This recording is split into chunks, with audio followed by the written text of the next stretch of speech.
关心上新的场面，这是台中市市政府伫咧推设美乐地计划，要来改善5座公园，也有8个公共便所，甲一寡旧的这个马桶改做坐。另外，带囡仔无障碍便所嘛会当变较济。按算今年年底进前就当做好势。下早市长罗秀燕参加动工祈福仪式，伊讲要互市民全新的体验，带大家做伙来听市长的讲法。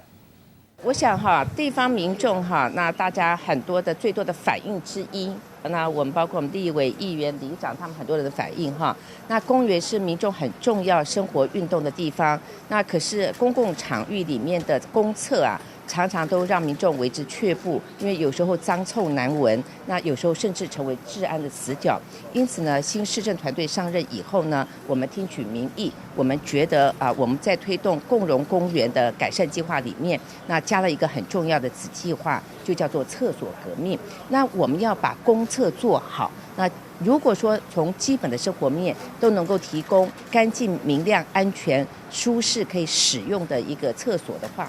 那我觉得市政才及格。那么也因此呢我们第一批的计划是在5个公园当中改建8座厕所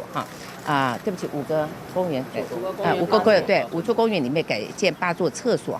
那虽然这只是起步，但是一定要开始，我们会逐步的翻修台中市的公厕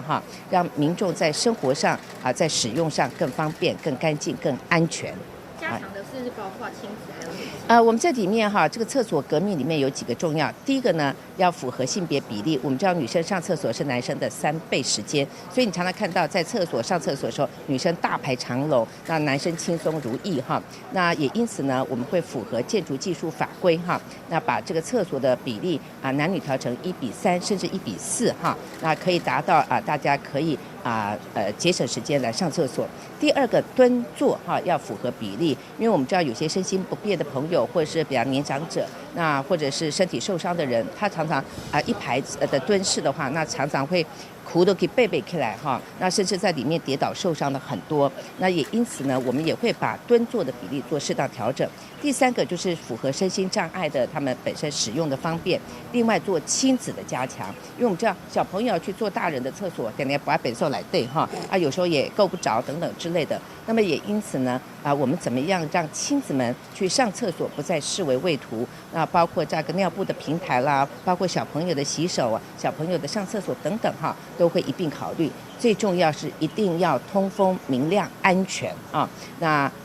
不应该积水的地方不应该积水，该有水的地方要有水，可以方便洗手等等那这些我们都会做一并的改善。